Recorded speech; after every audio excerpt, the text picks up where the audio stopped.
It's a privilege to be here this morning to introduce and to set up today's panel. That's what I'm supposed to do. First, you should know that I don't typically do this. That in fact, I still have a day job.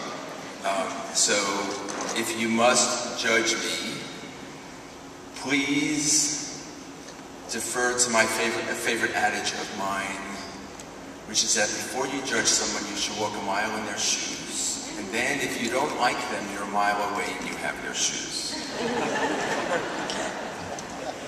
Today's session is entitled The Public Imperative on Health, Engaging Consumers to Drive Real Social Change, which, from what I understand, will focus on the way global brands have succeeded in driving change by understanding and incorporating consumers' needs, values, and ideas. This is a topic that has always fascinated me for over 25 years. You should know I started the business when I was 11. And which I assume is why I was invited to speak here today to introduce this panel. I started my career as a designer and a businessman and inadvertently went on to become a brand and a frustrated activist. I started my business in the early 80s with the goal of designing and selling cool product, cool shoes to cool people. To connect with this coveted target consumer, I knew that I would have to consistently be timely, provocative, and even more important, relevant. And although ambitious, I also knew that to truly build a meaningful connection, I should make an effort to promote not just what people look like on the outside, but who they were on the inside, not just what they stood in, but what they stood for. That said, I didn't plan to combine my business and my philanthropic agendas. It just happened. In 1985, I'm sure not alone, was confounded by a most unsettling reality. All around us, people were contracting a strange virus that was infecting and killing young and not so young men at an alarming rate. What made it even worse was that few then dared to speak about the crisis.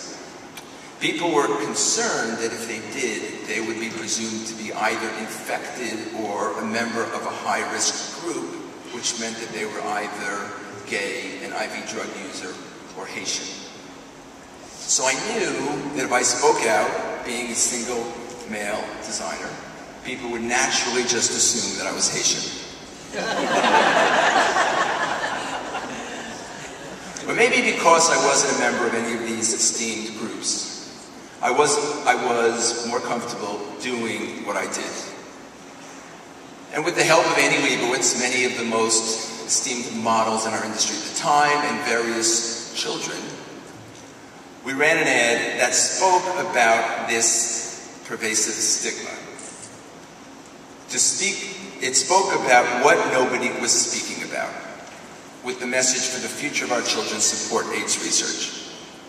The reason the ad featured beautiful women and innocent children was that people rarely feel threatened by beautiful women, and everyone loves all children. We don't learn to hate them until they grow up. In fact, stigma was then and still is today arguably more devastating than the virus itself. 25 years ago, we didn't know how to cure AIDS, but just like today, we did know how to contain it. Basically, clean needles and safe sex. However, interestingly, it was illegal at the time to advertise condoms, as well as to distribute clean needles. So we ran an ad, this time with the image of a condom, but we airbrushed off the words in the branding, with the message saying, shoes aren't the only thing we encourage you to wear. A little later, 1987, I joined the board of AMFAR, where we introduced the first needle exchange program. 2002, I became vice chairman of AMFAR, and in 2004, I was asked to become chairman. Besides HIV/AIDS as a company, we have used our platform to address other innocent and non-controversial issues, as you just heard, such as a woman's right to choose, the impact of guns on civilized society, marriage, inequality, equality, and the death penalty. I've often been asked if I thought it was right for a public company to invest shareholders' resources in community initiatives. And our business and our community's interests related were in fact independent. To which I respond that I believe they are not only related but interrelated, and not only independent but interdependent. That they are the proverbial hand that feeds each other.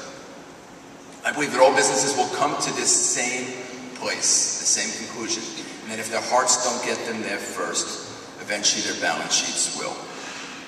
So in conclusion, in line with today's message, did I engage consumers? I believe I did. Did we offend a few along the way? I'm sure we did as well. Did we drive real social change? I don't know, but I am truly grateful for the opportunity afforded to me to advocate on behalf of others and put forth meaningful, transformative, and sustainable alternatives. So in closing, I'm going to share with you a favorite story of mine. It's about a young boy who just got his license, and he was out driving late one night, and he gets a call from his father, and he says, "Son, you better get home fast. I just heard on the radio that there was a lunatic on the same road you're on, driving in the wrong direction." And the son paused, wanting to be appropriately respectful, and he said to his father, "It's worse than that, Dad. There are hundreds of them."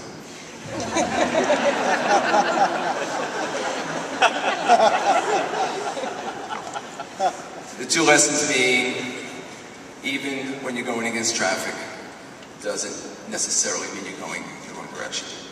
And even though one might not be able to change the world alone, together, we can be an accessory. Thank you.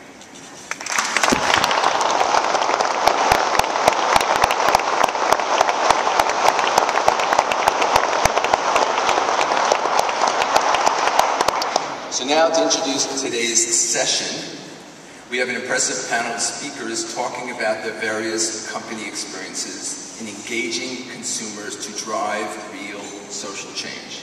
The session will be moderated by Nancy Tourette, Global President of Health at Edelman, the world's leading independent public relations and public engagement firm. A member of the Edelman Executive Committee, Nancy also chairs the team forming an Edelman Institute, which will serve as the catalyst and convener of pioneer thinking and collaboration to advance the shared interests, enterprise, and global society. She has various degrees from Princeton University, University of Paris, and the University of Virginia, and we're honored to have her join us today. Thank you.